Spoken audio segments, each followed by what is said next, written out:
Existing frameworks.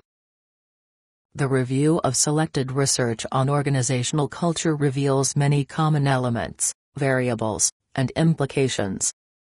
In addition to definitions and descriptions of culture and its links to performance and competitive advantage, the research provides useful conceptual frameworks and models.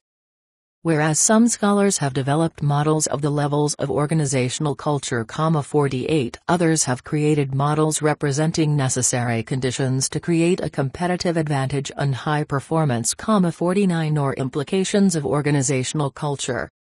The latter cover a wide array of elements from shared history 50 and joint experiences 51 to management actions, 52 leadership, and human resource practices. 53 common elements, however, include defining culture and its key dimensions. 54 Most frameworks tend to focus on internal organizational factors associated with the building or development of culture, including human resource practices, top management practices, and the firm's history and experiences.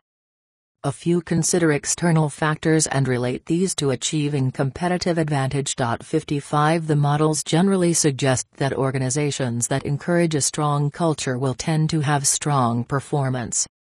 The implied mantra is do the right thing and good results will be part of the outcome. Among the most discussed variables in scholarly frameworks are management actions and behaviors and how they are related to organizational culture and can ultimately lead to strong culture and success. Whereas Viole and O'Reilly stress that organizational culture is derived from management behavior patterns, actions, beliefs, propositions and values. Ulrich and Lake focus on how human resource practices, set up by managers, may influence internal aspects of organizational culture. 56 They suggest that leaders who inculcate a shared mindset within the organization and encourage corresponding human resource practices may promote a capacity for change at all levels of the organization. This moves the discussion of culture from development to long-term sustainability and management. Both of these variables, management and human resource practices, are internal factors related to organizational culture.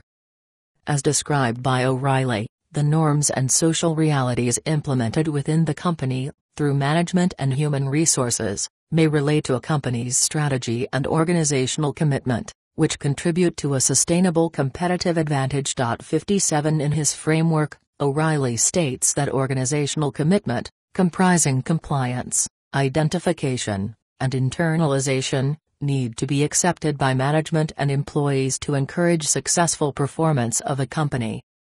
The multidimensional culture framework by Markulides and Heck is less specific in stating what influences different factors of organizational culture. 58 They suggest that 5 interrelated variables may be associated with all organizational performance: organizational structure and purpose, organizational values, which may influence task organization, worker attitudes and organizational climate, which in turn influence performance.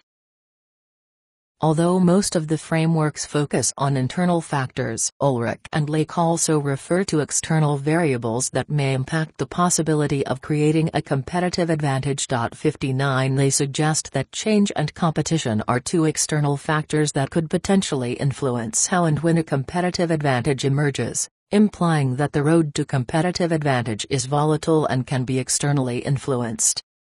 For example, significant recent changes within the mobile phone industry have knocked Nokia, the early market leader, from its top position.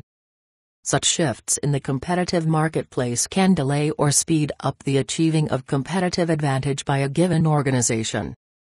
The actions of competitors represent another factor that can change this timing, and suggests that a strong internal culture alone does not necessarily lead to a competitive advantage. In summary, while the research covers a wide array of elements and influences on organizational culture, it does not draw consistent or comprehensive connections with performance or the establishment of competitive advantage. Additionally, existing frameworks and models focus on isolated dimensions of organizational culture rather than on combining them to build a more complete picture of organizational culture.